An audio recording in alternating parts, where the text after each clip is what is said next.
Right, Bex has got some of these crosses she wants to go in the Viv.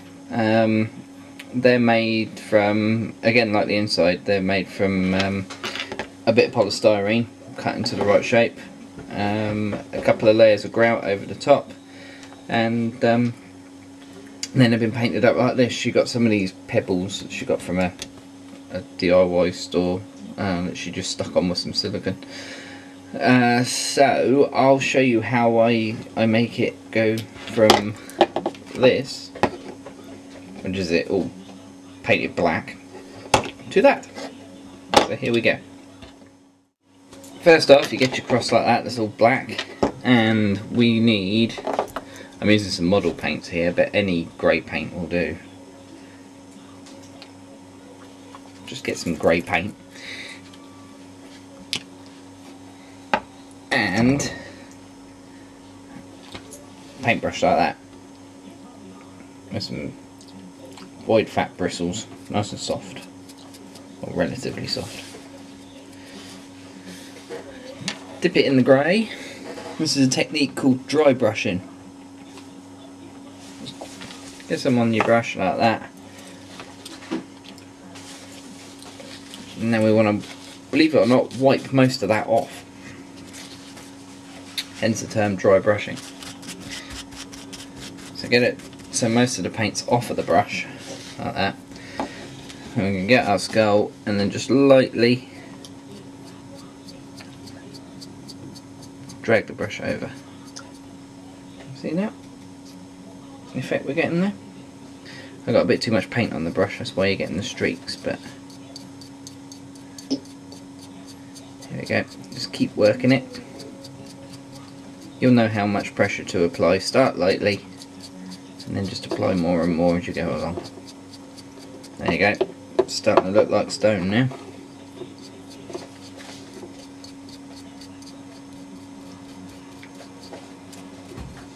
Do that all over. Would have been easier to do this without the stones on, but hey ho. It's not the end of the world. You can see it picks out all the details, all the little nooks and crannies that are in the grout. See, like here, you can see the dips in there. Dry brush over it. Bingo. Looks really good. Which is why we use tile grout and not anything else, because it gives you this texture. Just keep working that around the entire cross.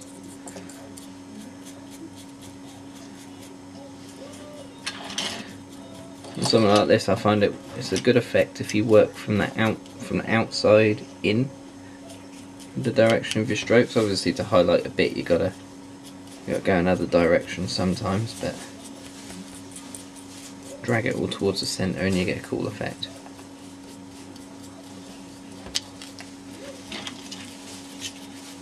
Almost there. What's good about this as well is it's not exactly the most time consuming thing in the world.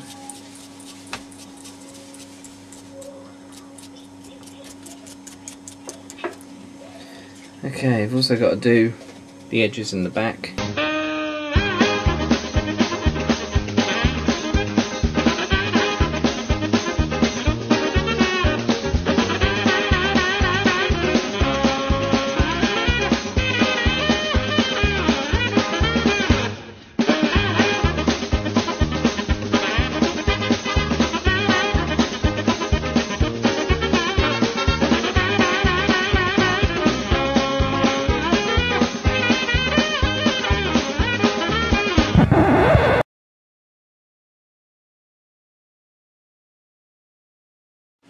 Okay, so with the grey all done, back to one side, need some white. Again, any white will do, providing it won't hurt your reptile, of course, make it non-toxic stuff.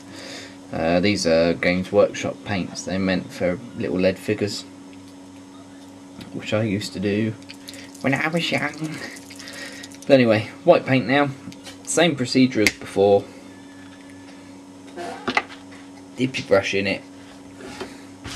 Wipe most of it off on some kitchen roll.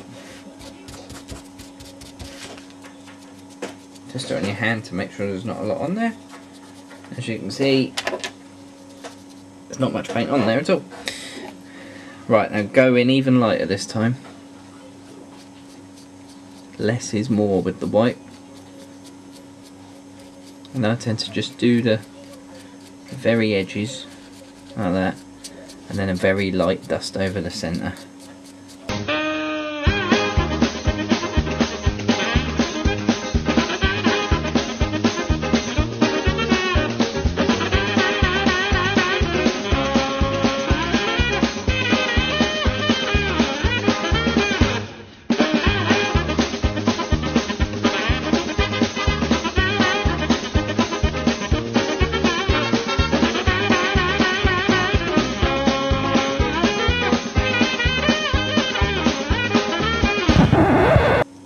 The texture of the grout really works well. It really gives you a good stone effect. So that's the white. So we're nearly there. Now comes the arty bit. In a fine detail brush like this, you can pick them up anywhere really. And some black paint. Again, these are ones I used to use for models that I used to paint when I was a wee nipper. So we get some black,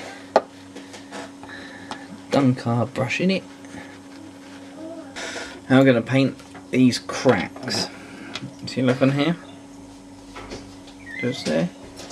They're very simple, they're just black lines with a little white highlight.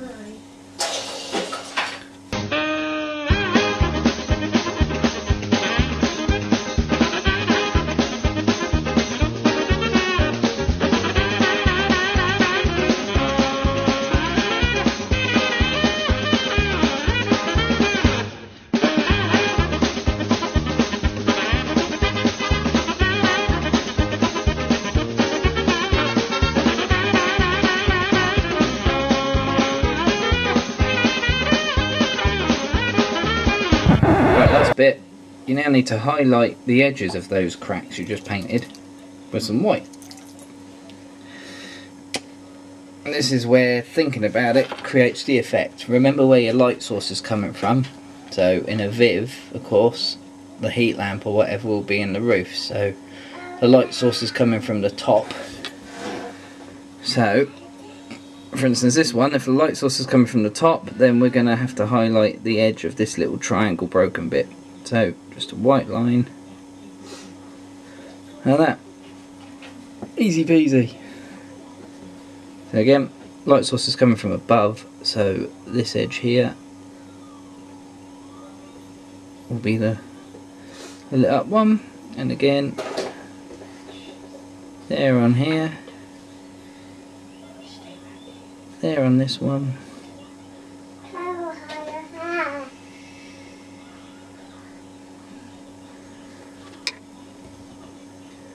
This one is going to be there to some extent, and maybe a little bit down there. Like that. This one will be there, down there.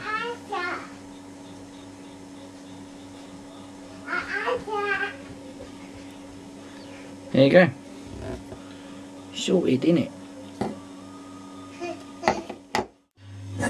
Okay, here we've got the three crosses all painted up, looking like stone and that up. I've just used the same method on the skulls, the same dry brushing method